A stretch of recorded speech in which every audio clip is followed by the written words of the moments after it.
Mary had little lamb. Please. White. Snap, No. snap, pop. Okay, so these are very special mics, and that they need to be close to us. Mm-hmm. And they Wow. will pick up everything. So, do you mind introducing yourself? My name is Donald Robertson. I'm a cognitive behavioral psychotherapist, and I write books about philosophy and psychotherapy. And the last book I wrote was How to Think Like a Roman Emperor, the Stoic philosophy of Marcus Aurelius. Tell me about him. Marcus Aurelius, he's the last famous Stoic philosopher. He was a Roman emperor. He's one of the good emperors. And we have, unusually, I think this might be virtually the only case where we have a kind of extensive record of his own personal thoughts. It's like a diary or a journal called the Meditations, which is one of the most widely read spiritual or self-help classics of all time. So we have the external story of this guy's reign as emperor, and then we also have this kind of internal narrative that he writes himself about how he coped with the challenges of his reign using Stoic philosophy and psychology. How did you? I know that you've published a number of books on the topic. How did you end up finding all of this? Like, what brought you to Marcus Aurelius and Stoicism? Well, it's a long story. It starts actually with my father passing away when I was about 13 years old.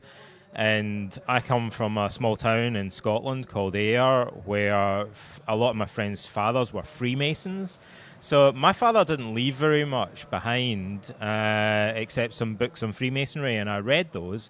Couldn't make head nor tail of them. There's a lot of symbolism and stuff. So I started to read more about religion and philosophy, and that kind of got me on a path or a quest to try and maybe find a substitute father figure, like maybe just to try and learn a little bit more about what was in these books. And so I started to read about the classics. I started to read philosophy. I read about Gnostic Christianity. Then I ended up going to university to study philosophy. And I was all over the place, really. I was having a great time, but I was kind of all over the place trying to find a philosophy of life, trying to find psychological techniques that would help me to cope. You were like on a quest for meaning. Yeah, I was on a quest for meaning. I wanted to find a way to help other people, and I wanted techniques that I could use to kind of help myself. I was learning self-hypnosis, meditation techniques and stuff like that, and none of this made any sense to me by the end of it. It was just a big old jumble, a mess. And then after I left university, I started to look at the Stoics, who are one of the few, maybe the only major school of classical philosophy that you don't study in an undergraduate philosophy degree. So the stone that had been discarded by the builders became the cornerstone. It turned out to be the most important thing, the one bit of philosophy that was ignored. A very Freemasonry of you. Yeah. And so I read the Stoics, and I thought, well, this is the basis of modern cognitive behavioral therapy. So it ties in with psychotherapy. It gives me a way of helping people. There's a bunch of techniques in here that I can use to help myself, and it gives me a kind of viable worldview and set of values as well. So I had this feeling of kind of relaxing internally, sort of existentially almost, and a feeling that these different balls that I was juggling, these different pieces of the jigsaw, all suddenly slotted together really neatly. And that was like 25 years ago or something, and I still feel that way. Like that at that point in time, the pieces of the jigsaw all connected. And then I felt now I only have to read one lot of books as well, rather than being all over the place with my reading. I was like, now I've got a path that I can follow that combines all of my interests. I know that you brought up something very interesting, which is like a quest for meaning in life. It seems very relevant to today's times, where people are on a quest for meaning. They're a little bit lost. If they don't have money, Yeah. they become kind of economic exiles or whatever. If they don't have a tribe or what have you, considering the context of what seems to be socially relevant timing, it seems that Stoicism's taken off. Do you have any idea what caused that, and what's your observation on that? I've got several observations about this. So I talk with hundreds, thousands of people that are interested in Stoicism. So in a way, I can just kind of distill the essence of that and tell you what they say.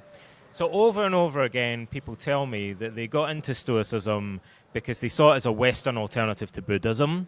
So Buddhism was a kind of popular thing, and it still is a huge thing that people have latched onto as a source of meaning.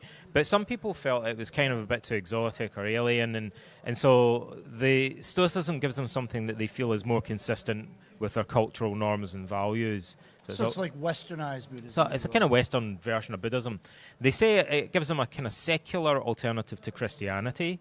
So Stoicism gives this kind of worldview and set of values that actually originally, historically, are believed to have inspired early Christianity, but it's based on reason and philosophy rather than faith, revelation, or tradition. And so that's a reason. I mean, although the ancient Stoics were religious, most of the people, something like 80% of the people in the modern Stoic community are agnostic or atheists. So they want a philosophical, a rational worldview, and they find that in Stoicism a secular alternative to Christianity. And they want a more practical and down-to-earth alternative to academic philosophy. So academic philosophy has become very abstract and inaccessible, whereas Stoicism is a form of philosophy that's more accessible, down-to-earth and practical. So that's what people tell me. Given that we're in Sparta, Greece right now at a bus terminal about to leave Sparta, Yep. I'm going to ask a totally leading question. Who inspired the Stoics? Who inspired the Stoics? Who inspired the Stoics? Let me think about that for a minute. Oh yeah, like the Spartans were one of the things, one of the concepts was the agogé, the Spartan training regime, and so the Stoics, but basically because Socrates already had been really into the Spartans. His students were described as Laconia mad, like Sparta mad. They were kind of really latched onto the idea of Spartan culture. But the Spartans put their youth through this kind of brutal, rigorous training regime and self-discipline and endurance. The agoge. In order to prepare them for war and to rule. And I think really what Socrates and the Stoics are saying is, couldn't we take aspects of this training and turn it to a more positive end, do something more constructive with it? So train people in self-discipline in order so that they can pursue justice and wisdom rather than victory in battle. You know, when I looked at, I was at your conference. Donald did a conference called Stoicon here in Athens, where we're headed. It made me look up some of the background on the Stoics, and one of the things I noticed is that they were very sparse in their needs, in what they would own. Mm-hmm. Considering we're in modern times where everyone owns a lot, how does that connect, like, the current state of the world to Stoics and how they lived? Well, I mean, the Stoics were influenced by the Spartans and also by philosophers that preceded them called the Cynics, and also by Socrates. And the Cynics, the Stoics, the Spartans and Socrates were all kind of minimalists in a sense. Socrates was famous for wearing simple clothes and going around barefoot. Some people said he looked like a beggar. And the Cynics very much so as well. The story about Diogenes the Cynic is that he didn't have many possessions. He had a little cup that he used to drink from. Mm-hmm. And then one day he saw a young boy cupping his hands in order to drink water. And Diogenes thought, shame on me, and he picked up his cup and smashed it. He thought, I don't need this, actually. Why am I bothering to carry this around? Could have given it to the kid. He could have given it to the kid. But he's like, but the kid doesn't need it. Like, I don't need it. It's too much stuff. Like, we've got too many things. So it's kind of a metaphor in a way. He thought, I don't even need this. Like, if you think creatively, you need fewer. You don't need as many things. You need fewer and fewer things in life. And actually, we're both kind of digital nomads. Like, I don't have, like, everything I own fits in a couple of bags. I find that as I get older, I seem to need fewer things, and more people seem to be living a minimalist lifestyle today. It's taking over naturally. Yeah, it's taking over. I mean, you could say there was a time when it was harder to live in a minimalist way in the middle of society, unless you tried to really get back to nature. I think we call that the 80s. Yeah, the 80s. But now technology has kind of, in some ways, made it easier to do away with a lot of material possessions. Although you do, if you want to be connected, you do need some technology. But it means also you can get rid of a lot of other objects and possessions in life. And the access to the information that we have today, allows us to learn how to live more simply and support ourselves to be more self-reliant as well. I think minimalism is a form of self-reliance in a way. It's about resourcefulness and learning how to do more with less. Given this minimal state, given this preparedness for a very taxing and difficult life that seems to be the underlying message of what the Stoics were really about, and that it's becoming socially popular again. What do you think, in your view, as a psychotherapist, as a philosopher, as an author, what do you think that says about the state of the world? I think, the Stoics themselves and the Cynics before them said that, we were talking earlier about how they said everyone is crazy, like including us. They didn't exclude themselves from that. And we're all surrounded by this kind of smoke and mirrors of society. And it comes from the fact that people pursue material possessions, they crave reputation, they're egotistical, narcissistic. But deep down, nobody really values this stuff. It's all kind of superficial. It's sort of a distraction from the real values in life. Shiny objects. Yeah, the shiny objects that are distracting to people. And kind of in our heart of hearts, we all sort of realise that that's not really what life is about. And I think, in some ways, like the places where Stoicism is most popular are Silicon Valley, Toronto, New York, really? London. Huh. Yeah, and it's almost like a reaction against the superficiality of modern society. So modernity, people, yeah, right. Modernity. Like people are sick of it. Like they're almost literally, they're like, I've had it with this. It's too much. It's a saturated sponge. Yeah. And so it's those people I find, the millennials that work in the tech industry are one of the big demographics. They want something different. They kind of want out of it. Like, you mean they don't want to work all day and they don't want to work to pay rent?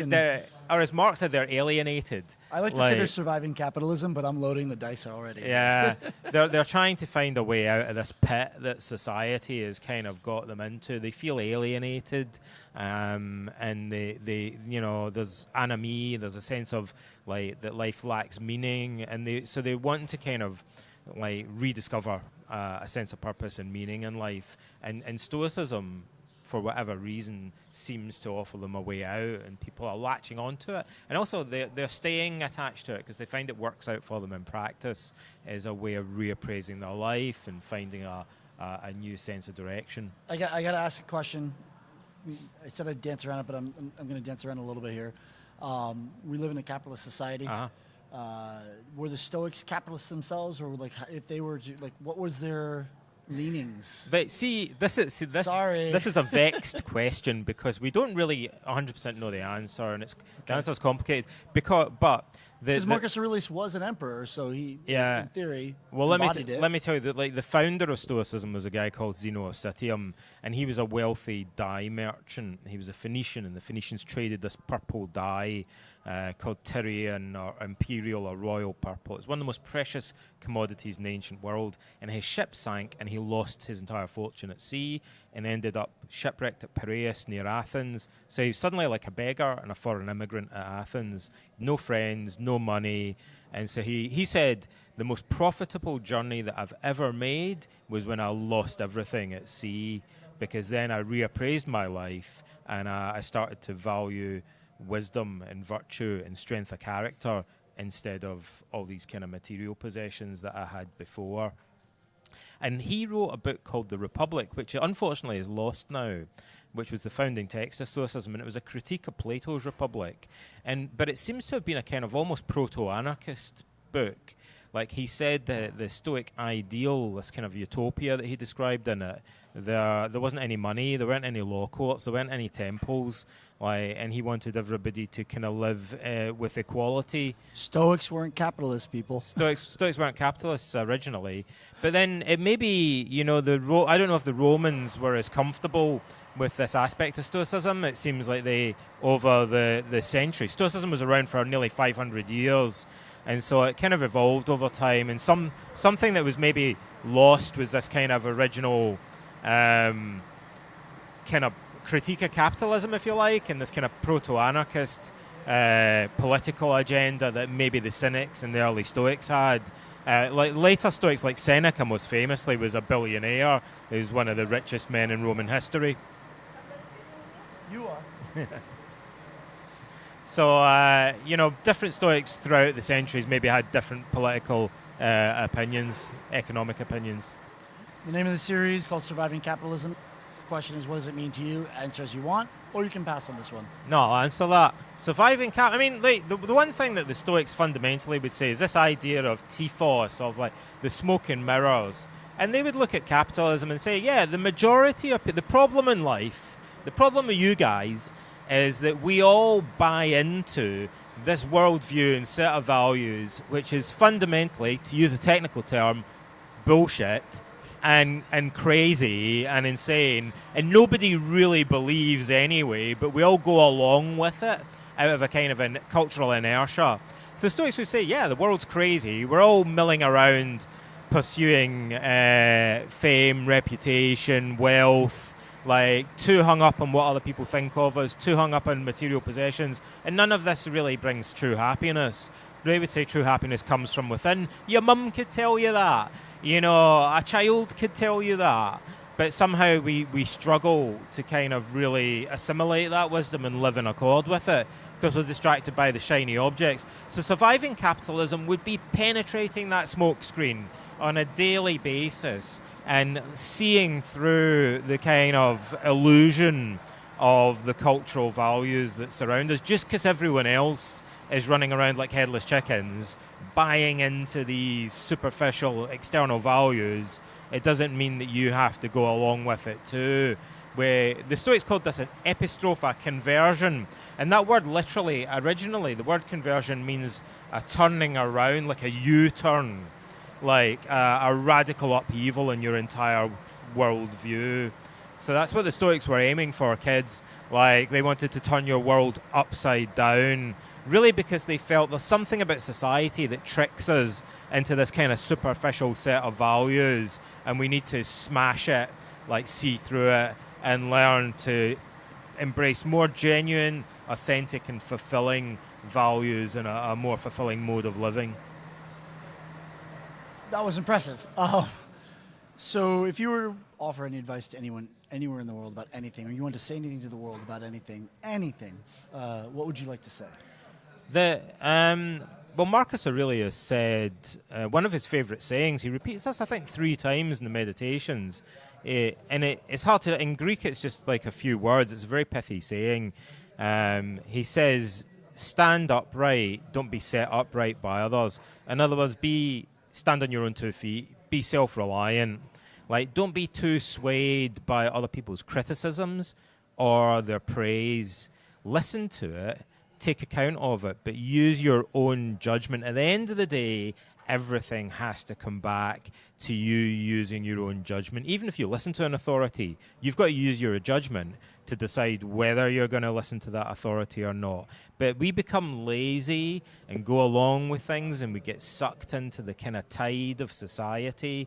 Like, I would encourage people to think for themselves. That's really, in a way, what the essence of philosophy by its very nature is. It's the love of wisdom, or the desire, the passionate desire to think for yourself, to see through things and critique them and look beyond the surface. And that fundamentally would be my advice to people, just to encourage them to think more deeply about themselves and the world that they live in.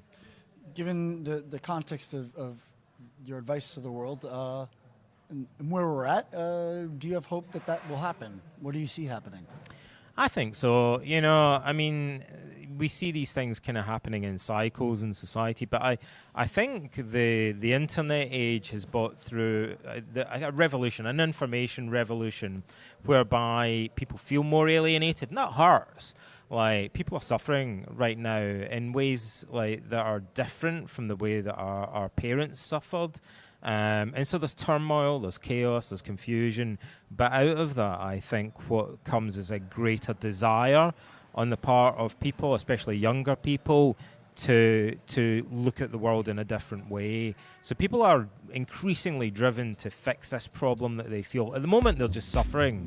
but it's out of suffering that arises a passion to change things. And so I think, although we're going through a painful period at the moment, and many people feel very lost and confused, I think that can act as an inspiration to think more deeply and more philosophically about life. Thank you. If somebody wanted to learn more about your writing and catch up with you, where would they go? And also, do you have any books coming down the pipe that we should look out for? Well, my website is just my name. It's just donaldrobertson.name, not .com, but .name. So everything there is really easy to remember. Like, I've got e-learning courses, my blog, and all my social media, and everything's connected to that. If anyone wants to contact me, like, I get emails all the time from people, like, just via my website. And I'm working on a graphic novel at the moment, but it won't be out for a while. But when it eventually comes out, I'm kind of hoping that'll reach a younger audience, and maybe some people that wouldn't have access to these ideas before, maybe wouldn't have read the sort of books that I normally write, might get into the graphic novel, and they'll find some ideas in there that might be radical enough. There might be some dynamite in there that might shake their worldview and give them something to think about. Well, thank you. Thank you very much for interviewing me. Goodbye from Sparta. Bye.